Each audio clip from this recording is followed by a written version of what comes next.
Hi friends, welcome back to Mahabharata series episode number 98. ఇప్పటి వరకు జరిగిన కథ ఏంటంటే విరాట పర్వం ఇక్కడితో స్టార్ట్ అయింది. ఇందులో భాగంగా ఎవరెవరు ఏ ఏ పనులు చేయాలా అని పాండవులు నిశ్చయించుకున్నారు. ఆ తర్వాత ధౌమ్యుడిని ఒక ఆశ్రమం దగ్గర వదిలి వారు మత్స్య దేశానికి ప్రయాణమయ్యారు. ఆ తర్వాత ఏం జరిగిందో తెలుసుకోవాలనుకుంటే ఈ వీడియో స్కిప్ చేయకుండా లాస్ట్ వరకు చూడండి. పాండవులు జనవాసం కాకుండా అడవుల్లో విరాట్ నగరం వైపు నడుస్తున్నారు. చాలా దూరం నడిచారు. ద్రౌపది ఇంకా నడవలేకపోయింది.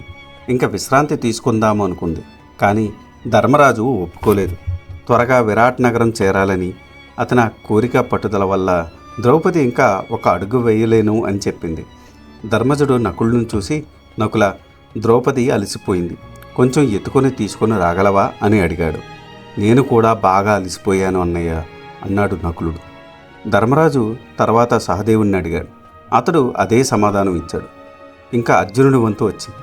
అర్జునుడు ద్రౌపదిని అవలేలగా ఎత్తుకొని మోసుకుంటూ విరాట్ నగరం వైపు పయనించాడు. అంతా విరాట్ నగరం పొలిమేర సమీపించారు. అక్కడ అందరూ ఆగారు. ధర్మరాజు తన తమ్ముళ్ళ చూసి, మనం ఈ ఆకారాలతోనూ ఆయుధాలతో నగరంలో అడుగు పెడితే మనల్ని సులభంగా గుర్తుపడతారు. ముందు మనం ఆయుధాలను ఎక్కడైనా దాచిపెట్టాలి అన్నాడు. అందరూ చుట్టుపక్కల చూశారు. పక్కనే శ్మశానం ఉంది. అక్కడికి సామాన్యంగా ఎవరూ రారు. పైగా భూత ప్రేత పిశాచములు తిరుగుతుంటాయని భయం. అది అనువైన స్థలం అని అనుకున్నాడు. ఆ శ్మశానంలో ఒక జమ్మి చెట్టు ఆకాశం అంటే కొమ్మలతో, దట్టమైన ఆకులతో, పగటి వేళల్లోనే దట్టమైన చీకటితో భయంకరంగా ఉంది. ఆ జమ్మి చెట్టును చూశాడు అర్జునుడు. అన్నయ్య, ఈ జమ్మి చెట్టు మీద మనం ఆయుధాలు భద్రపరుచుదాము అని అన్నాడు. పాండవులు తమ తమ ఆయుధాలను అని ఒక చోట చేర్చి వెంట్రుకలతో ఉన్న చర్మంతో కట్టారు. పక్కనే ఒక జంతువు చచ్చిపడి ఉంది. ధర్మజుడు దాని చర్మం ఒలిచి తెమ్మని సహదేవునికి చెప్పాడు. ఆ చర్మాన్ని ఆయుధాల మూటకు చుట్టారు.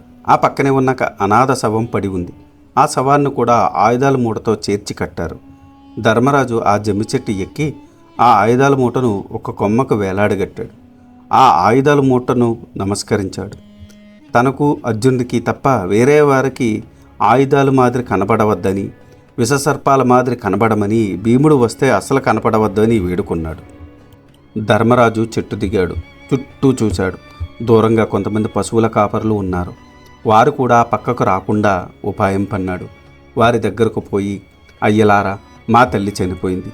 మా కులాచారం ప్రకారం ఆమె శవాన్ని జమ్మి చెట్టు కొమ్మకు వేలాడగట్టాలి. అందుకే అలా వేలాడగట్టాము అంటూ శవాకృతిలో ఉన్న తమ ఆయుధాల మూటను చూపించాడు. అమాయకులైన ఆ గోపాలురు అదిరిపోయారు. ఆ విషయం ఇతరులకు చెప్పడానికి పరుగు పరుగున వెళ్ళారు. తర్వాత ధర్మరాజు యమధర్మరాజును ప్రార్థించాడు. ధర్మరాజుకు సన్యాసి వేషము, భీమునకు వంటలవాడి వేషము, అర్జునునికి పేడి వేషము, నకుల సహదేవులకు అశ్వపాలకులు, పశుపాలకుల వేషాలు లభించాయి. మీరు అందరూ ఒకరి వెంట ఒకరు వరుసగా విరాట్ నగరంలో ప్రవేశించండి అని చెప్పి ముందు తమను కమండలం పాచికల కట్ట చంకన పెట్టుకుని నగర ప్రవేశం చేశాడు ధర్మరాజు. దైవశాత్తు ఆ రోజు విరాటరాజు నగర సంచారం చేస్తున్నాడు. దూరం నుండి సన్యాసి వేషంలో ఉన్న ధర్మరాజును చూశాడు. ఆహా, ఏమి ఆ టీవీ! ఈ రాజసం రాజ్యాలను ఏలే చక్రవర్తి మాదిరి గోచరిస్తున్నాడు అని మనసులో అనుకున్నాడు. ధర్మరాజుకు ఎదురుపోయి నమస్కరించాడు. అయ్యా, తమరు ఎవరు? ఏ ఊరు? మా నగరానికి ఎందుకు వచ్చారు అని వివరించండి అని అడిగాడు. ధర్మరాజు చిరునవ్వి నవ్వి, నేను బ్రాహ్మణుడను, కురుదేశంలో జన్మించాను. ధర్మరాజు స్నేహితుడను. ప్రస్తుతం సన్యాసాశ్రమం స్వీకరించాను. నాకు జూద విద్యలో ప్రవేశం ఉంది. నా శత్రువులు నా సంపదనంతా జూదంలో అపహరించారు. ఆ అవమానాన్ని భరించలేక దేశం విడిచి వచ్చాను. నా పేరు కంకుడు అంటారు. తమరు సజ్జనులైన మహారాజులని విని వచ్చాను. నేను నీచవృత్తి చేయను. నాకు 1 సంవత్సరం వ్రతం ఉన్నది. ఆ వ్రతకాలం తమరి దగ్గర ఉంటాను. అనుగ్రహించండి. తర్వాత నాకు అపకారం చేసిన వాళ్ళను వెతుక్కుంటూ వెళతాను అని అన్నాడు ధర్మరాజు. తమరు మా రాజ్యంలో ఉండడం కన్నా మహద్భాగ్యం ఏముంది? నాకు జరిగే మర్యాదలు అన్నీ తమరికి జరుగుతాయి. తమరు సంతోషంగా మా నగరంలో ఉండండి అని అన్నాడు.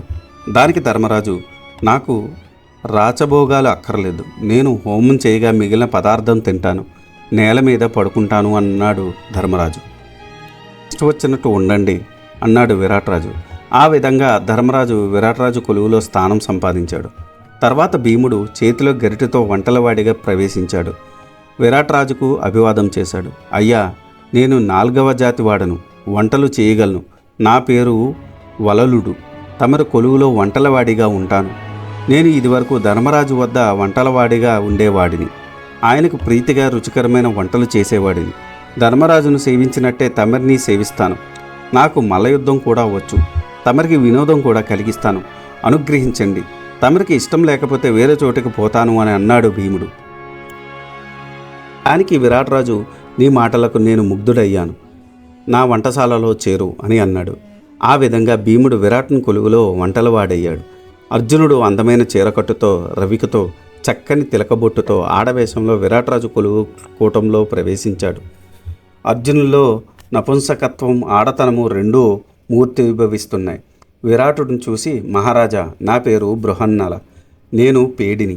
ఆడపిల్లలకు ఆటపాట నేర్పుతాను. నన్ను తమరి కొలువులో చేర్చుకోండి అని ప్రార్థించాడు. అయ్యో, ఇంత అందమైన వాడివి, నీకు పేడు రూపమా అని అడిగాడు. అవును మహారాజా, శాపవశము నపుంసకత్వము అనుభవించవలసి వస్తుంది. పేడితనం వలన ఏ పని చేయలేను. చిన్నప్పటి నుండి సంగీతము, నృత్యము నేర్చుకున్నాను. అన్ని రకముల వాద్యములు కూడా వాయించగలను. నాకు అలంకరణ విద్య కూడా ప్రవేశం ఉంది అని పలికాడు అర్జునుడు. అతని పేడివేషంలో ఏ దోషము లేదని గ్రహించాడు. వెంటనే తన కుమార్తె ఉత్తరను పిలిపించాడు. తండ్రి పిలుపు నందుకొని ఉత్తర మందగమనంతో కొలువు కూటములకు వచ్చింది. బృహన్నల, ఈమె నా కూతురు ఉత్తర. ఈమెకు నాట్యం నేర్పగలవా అని అడిగాడు. బృహన్నల వినయంగా నేర్పుతాను అని సమాధానం చెప్పాడు. బృహన్నల, నా కూతురు ఉత్తర ఇంకా చిన్నపిల్ల. ఆటపాటల మీద మక్కువ ఇంకా పోలేదు. నీవే ఆమెకి కళల యందు ఆసక్తి కలిగించాలి. నర్తనలో తగిన శిక్షణ ఇవ్వాలి. ఈమెకు రక్షకుడిగా ఉండాలి అని పలికాడు. ఉత్తరను చూసి, అమ్మా, ఈమె నీ గురువు. ఎలా చెబితే అలా భక్తితో నడుచుకో అని బృహన్నలకు ఉత్తరను అప్పగించాడు. ఈ విధంగా అర్జునుడు బృహన్నల నామంతో విరాటుని కొలువులో చేరాడు. తర్వాత నకులుడు అశ్వపాలకుని వేషంలో విరాటుని కొలువులు కూటములో వచ్చాడు. ఆ సమయంలో విరాటుడు తన వద్దకు కొన్ని రాబడిన గుర్రాలను పరిశీలిస్తున్నాడు. నకులు కూడా ఆ గుర్రాలను తదేకంగా చూస్తున్నాడు. అది గమనించాడు విరాటుడు. అతనికి అశ్వవిద్యలో నైపుణ్యం ఉన్నట్టు ఉన్నది అని తెలుసుకున్నాడు. అతని గురించి వివరాలను తెలుసుకోరమ్మని తన మంత్రులను ఆజ్ఞాపిస్తున్న తరుణంలో నకులుడు విరాటుని వద్దకు వచ్చి, మహారాజా, నా పేరు తామగ్రంథి. నా అశ్వ విషయములు అన్నీయూ తెలియను. అశ్వములు ఆయు ప్రమాణము చెప్పగలను. అశ్వపోషణ చేయగలను. ఇంతకుముందు ధర్మరాజు వద్ద అశ్వరక్షణ చేసేవాడని. కానీ ధర్మరాజు అందరినీ వదిలి వెళ్ళిపోయాడు. విరాట్రాజు సుజనుడు, లోకోత్తర చరితుడు అని విని నేను తమరి కొలువులో చేరాలని కోరి తమరిని సేవించాలని వచ్చాను అని అన్నాడు. విరాటుడు అతని నైపుణ్యాన్ని మెచ్చి అతనిని అశ్వశాలలో చేరుకున్నాడు. తర్వాత సహదేవుడి చేతిలో ముళ్ళుకర్రతో, తల మీద తాళ్లం ముట్టతో గోపాలుడి వేషంలో విరాటుని వద్దకు వచ్చాడు. మహారాజా, నా పేరు తంత్రిపాలుడు. నేను ఆలమందులను చక్కగా పెంచుతాను. పశువులలో ఉన్న రకాలు నాకు తెలియను. పశువుల వ్యాధులకు చికిత్స చేయగలను. ఇంతకుముందు ధర్మరాజు గారి వద్ద పశుపాలకుడిగా ఉండేవాడిని. నన్ను తమరి కొలువులో పశుపాలకునిగా వినియోగించుకోండి అని కోరాడు. విరాటుడు అతని మాటలకు మెచ్చి అతన్ని పశుపాలకుడిగా వినియోగించుకున్నాడు. ఆ ప్రకారం 5గురు పాండవులు విరాటుని కొలువులో వివిధ వృత్తుల్లో చేరారు. ఇంకా మిగిలింది పాండవ పత్ని ద్రౌపది. ద్రౌపది శైరేంద్రగా వేషాన్ని తగ్గట్టు తనకు తలకొప్పు పెట్టుకుంది. మాసిని చీర ధరించింది. మహారాణి అయిన ద్రౌపది దాసీభావాన్ని మనసులో నింపుకుంది. విరాట్ నగరంలో రాజవీధిలో నడుస్తూ అంతఃపురానికి చేరుకుంది. ఆ సమయంలో విరాట్రాజు పత్ని సుదేశనాదేవి విహారం నిమిత్తం రాజప్రాసాదంపైకి ఎక్కి విహారం చేస్తూ రాజవీధి వెంట వస్తున్న శైరేంద్రుని చూసింది. ఆమె అందానికి ఆశ్చర్యపోయింది. ఆమెని తీసుకురమ్మని తన చెలికత్తలను పంపించింది. వారు వెళ్ళి శైరేంద్ర వేషంలో ఉన్న ద్రౌపదిని సుదేశన సముఖానికి తీసుకొని వచ్చారు. మానిని, నీవు ఎవరవు? నీ కులం ఏది? నీ పేరు ఏమి? ఏ పని మీద ఈ నగరానికి వచ్చావు అని అడిగింది. అమ్మా, నేను శైరేంద్ర జాతి స్త్రీని. నా పేరు మాలిని అంటారు. నాకు 5గురు భర్తలు. నేను ఒకానొక కారణమున నా విరోధుల చేతుల్లో నా భర్తల ముందే అవమానం పొందాను. అడవులకు వెళ్ళాను. భర్తతో సహా అడవులలో ఉన్నాను. బ్రహ్మచారిగా కాలం గడిపాను. ఇంకొక నా వ్రతము ఉన్నది. మీరు ధర్మవర్తనులని విని వ్రతకాలం తమరి వద్ద గడపాలని వచ్చాను. నా చేతనైన పనులు చేస్తాను. నేను ఇంతకుముందు శ్రీకృష్ణుడి భార్య సత్యభామ దగ్గర, పాండవ పత్ని ద్రౌపది దగ్గర పనిచేశాను. నాకు పూలమాలలు, చెండ్లు కట్టడం తెలుసు.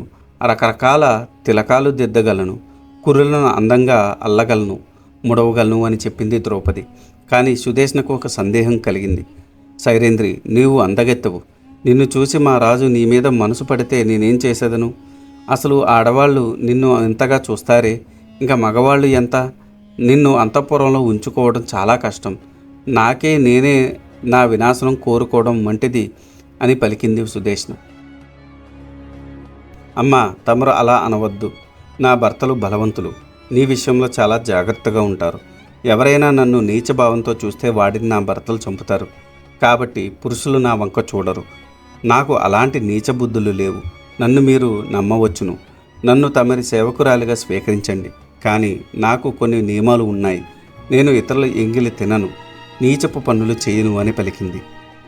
సైరేంద్ర మాటలకు సంతోషించి సుదేష్ణ ఆమెను తన వద్దకు పరిచారికగా చేర్చుకుంది. ఆ ప్రకారం ద్రౌపది కూడా విరాట్ని కొలువులో చేరింది. పాండవులు, ద్రౌపది అజ్ఞాతంగా విరాట్ని కొలువులో వివిధ వృత్తుల్లో సంతోషంగా కాలం గడుపుతున్నారు. ఇది ఈనాటి వీడియో.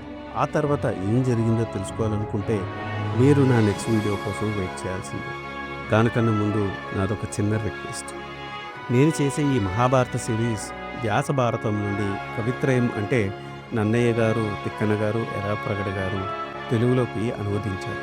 అదే ఈ మహాభారతాన్ని నేను మీకు యథాతథంగా అందించాలనే సదుద్దేశంతో ఈ వీడియోలు చేస్తున్నాను. ఏ జనరేటెడ్ ఇమేజెస్తో వీడియోస్ చేయడం కొంచెం కష్టతరమైన విషయం అయినప్పటికీ మన సనాతన ధర్మంలో ఉన్న మంచిని చెప్పాలనే ఉద్దేశంతో పూర్తి కథని ఈ వీడియోలో రూపంలో అందించడం జరుగుతుంది. అందుకని మీలాంటి వారి సపోర్ట్ నాకెంతో ముఖ్యం. మీరు నన్ను సపోర్ట్ చేయాలనుకుంటే జస్ట్ మీ అభిప్రాయాన్ని కమెంట్ల రూపంలో తెలియచేస్తూ, లైక్ చేస్తూ, 10 మందికి షేర్ చేస్తూ మన ధర్మాన్ని 10 మందికి అందేలా చేయాలని కోరుకుంటున్నాను. ఈ వీడియో కనుక మీకు నచ్చితే do like, share and subscribe. Thanks for watching. జై సనాతన ధర్మం.